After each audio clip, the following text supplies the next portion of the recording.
नमस्कार, मैं हूं संतोष पाठक और आप देख रहे हैं the news launcher. Uttar Pradesh के मुख्यमंत्री योगी आदित्यनाथ प्रधानमंत्री बनकर देश की राजनीति दिल्ली आना चाहते हैं, दिल्ली की गद्दी पर बैठना चाहते हैं। भारतीय जनता पार्टी के तमाम नेता गाहे बगाहे बंद कमरों की बैठकों में या यूं कहूं कि ऑफ द रिकॉर्ड इस तरह की बातें कहते रहते हैं। और योगी आदित्यनाथ ने नरेंद्र मोदी की गद्दी पर बैठने के लिए नरेंद्र मोदी का ही तरीका रास्ता अपनाया। ये बात हम और आप सभी जानते हैं, लेकिन आज की इस स्टोरी में मैं आपको बताने जा रहा हूं कि आखिर किसके इशारे पर उत्तर प्रदेश के मुख्यमंत्री योगी आदित्यनाथ को मुंबई में फंसा दिया गया। और योगी आदित्यनाथ जिस तरह से मुंबई में फंस गए या फंसा दिए गए, तो उसके बाद जो 30 करोड़ रुपए का नुकसान या यूं कहूं कि 30 करोड़ रुपए का जो चूना लगने जा रहा है वो किसको लगने जा रहा है। और जाहिर सी बात है कि उत्तर प्रदेश के मुख्यमंत्री योगी आदित्यनाथ के मंसूबों का जब जिक्र होगा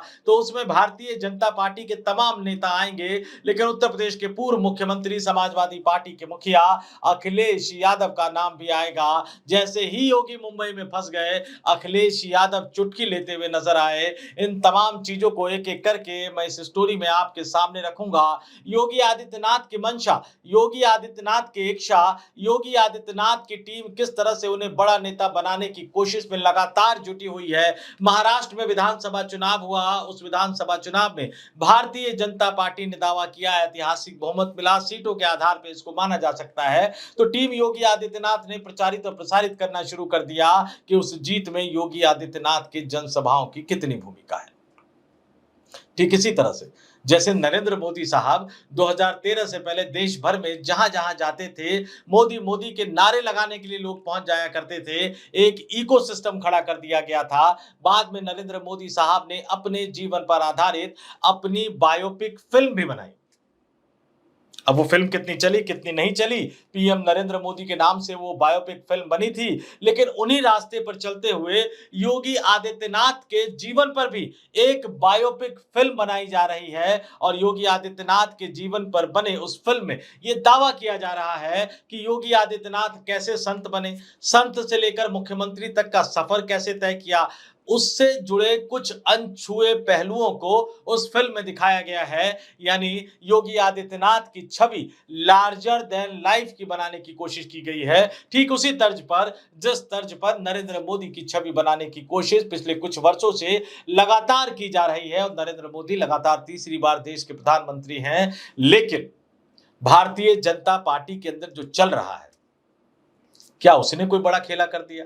क्या योगी आदित्यनाथ का रास्ता रोकने के लिए तैयार बैठे दिल्ली की सत्ता में बैठे लोगों के इशारों पर मुंबई में योगी आदित्यनाथ को फंसा दिया गया? ये तमाम चीजों का फैसला आप खुद करिएगा। मैं एक एक करके तथ्यों को आपके सामने रखूंगा। योगी आदित्यनाथ और अमित शाह के आपसी रिश्तों की कहानी को लेकर कई तरह के किस्से कहानी मशहूर है। ये कहा जाता है कि योगी आदित्यनाथ का रास्ता सबसे ज्यादा, अगर कोई दिल्ली आने वाला रास्ता रोक रहे हैं तो वो देश के गृह मंत्री अमित शाह रोक रहे हैं। लगातार गुजराती लॉबी योगी आदित्यनाथ को परेशान कर रही है। और ऐसे में जब योगी आदित्यनाथ के जीवन पर एक फिल्म बन रही थी, एक बायोपिक फिल्म बन रही थी, तो उस फिल्म की रिलीज को किस तरह से लटकाया जा रहा है और किस तरह से अजीब अजीब सी शर्तें लगाई जा रही है। ये शर्तें, लटकाने का तौर तरीका, आरोप, बॉम्बे हाई कोर्ट में दायर की गई याचिका, ये तमाम चीजें बताती हैं कि भारतीय जनता पार्टी के अंदर सब कुछ ठीक ठाक नहीं चल रहा है। उत्तर प्रदेश के मुख्यमंत्री योगी आदित्यनाथ और दिल्ली में बैठे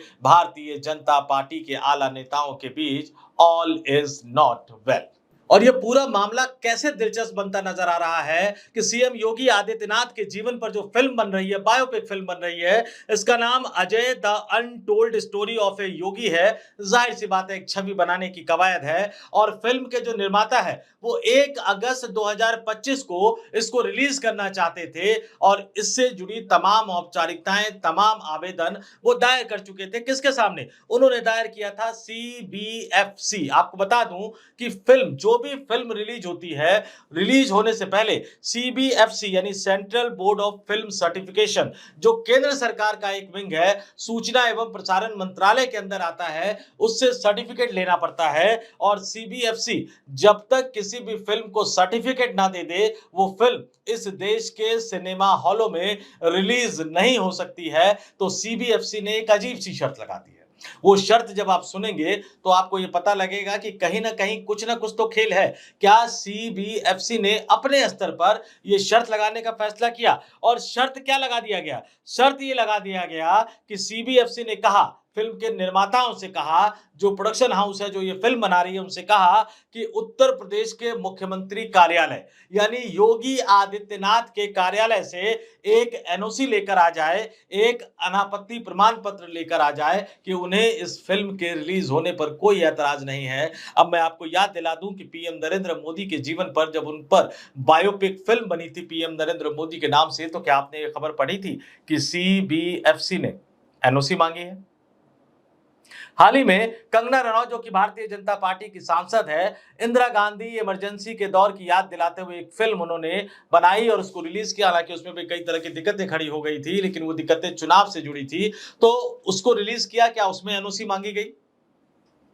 तो जब आपने प्रधानमंत्री नरेंद्र मोदी के जीवन पर बनी फिल्म पर एनओसी नहीं मांगी, जब आपने और नेताओं के जीवन पर बनी फिल्म पर एनओसी नहीं मांगी, तो अब योगी आदित्यनाथ के जीवन पर फिल्म बन रही है और आप कह रहे हैं फिल्म के निर्माताओं से कि जाइए योगी आदित्यनाथ के कार्यालय से ही एनओसी लेकर आइए। और ये मामला उतना ज्यादा सीधा नहीं है जितना ज्यादा ये सीधा नजर आ रहा है।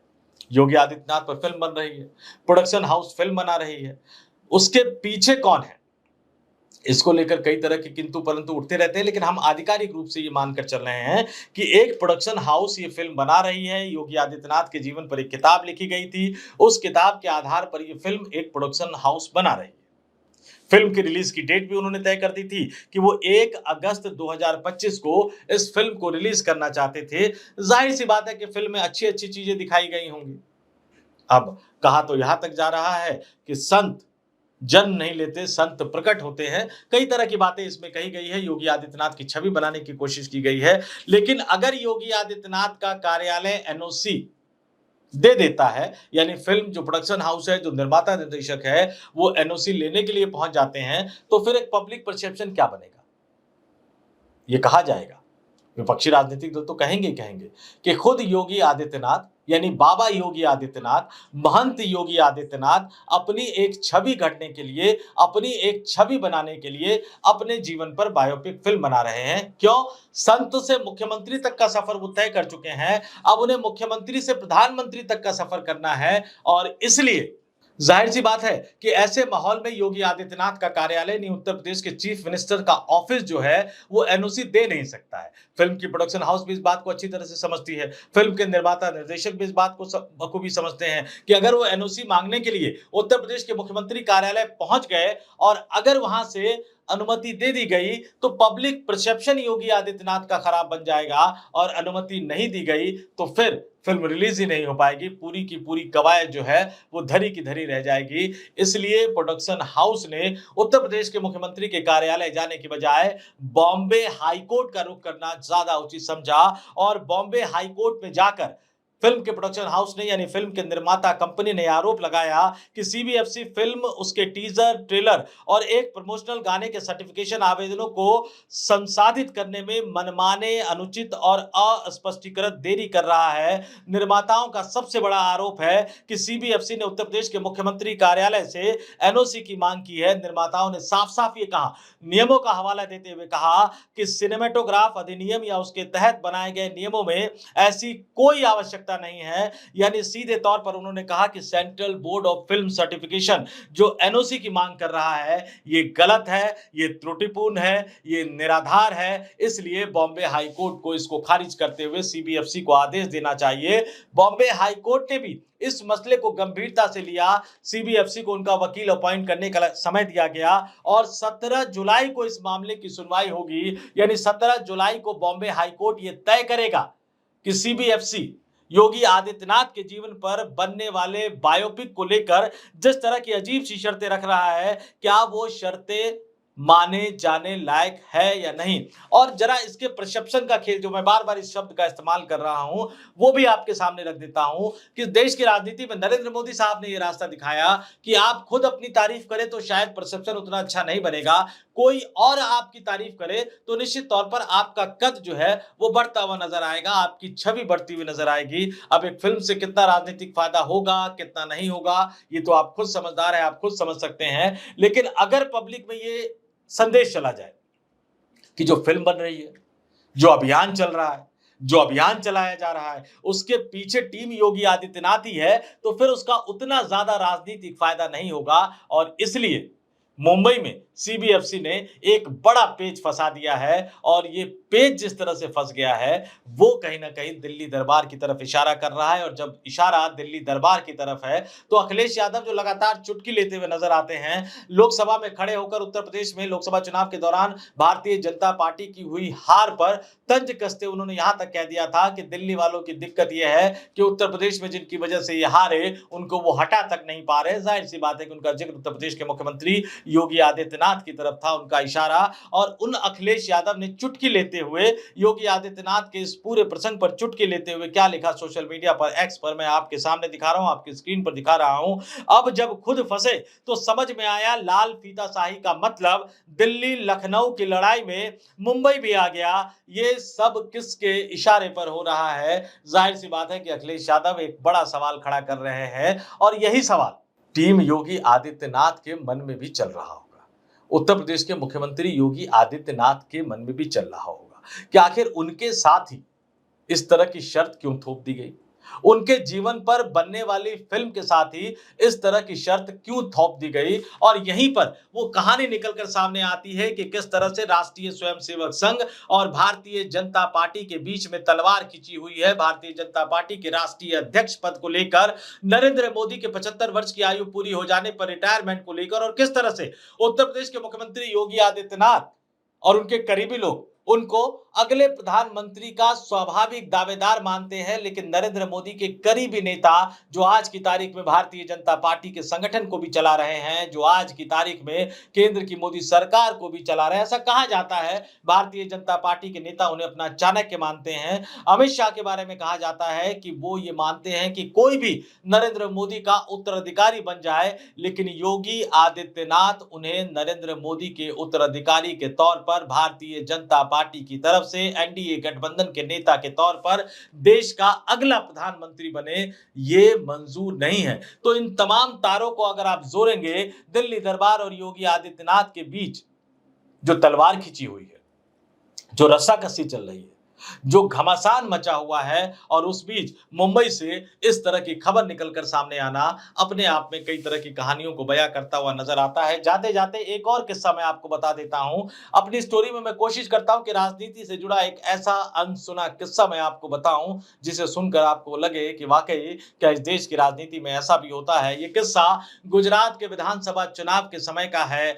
जैसे नरेंद्र मोदी किया करते थे दूसरे राज्यों में जाकर, गुजरात के विधानसभा चुनाव के समय भी योगी आदित्यनाथ की टीम उसी तरह से करती रही। अमित शाह के पास रिपोर्ट पहुंची कि योगी आदित्यनाथ के जहां जहां भी रैली के कार्यक्रम होते हैं वहां कुछ लोग पहले ही पहुंच जाते हैं, योगी योगी योगी के नारे लगाते हुए नजर आते हैं। वहां मोदी के पोस्टर से ज्यादा, गुजरात की धरती का जिक्र कर रहा हूं मैं, मोदी के पोस्टर से ज्यादा योगी के पोस्टर नजर आते हैं। और इस बात को लेकर बाकायदा उन्होंने नाराजगी भी जाहिर की थी, गुजरात प्रदेश इकाई के प्रदेश अध्यक्ष को फटकार लगाई थी, प्रधानमंत्री तक ये बात पहुंची थी। और उसी समय अमित शाह ने यह भी एक नेता को कहा था कि ये व्यक्ति देश के प्रधानमंत्री बनना चाहते हैं, नरेंद्र मोदी के रास्ते पर चलते हुए नरेंद्र मोदी का उत्तराधिकारी बनना चाहते हैं, लेकिन ये मुझे कतई मंजूर नहीं है। तो अब सोच लीजिए कि भारतीय जनता पार्टी की राजनीति में चल क्या रहा है, और 17 जुलाई को बॉम्बे हाई कोर्ट में क्या फैसला आता है उत्तर प्रदेश के मुख्यमंत्री योगी आदित्यनाथ के जीवन पर बन रहे बायोपिक फिल्म को लेकर। तो इस वीडियो में इतना ही। मुझे यानी संतोष पाठक को दीजिए इजाजत। आप तमाम लोग देखते रहिए द न्यूज लॉन्चर। नमस्कार।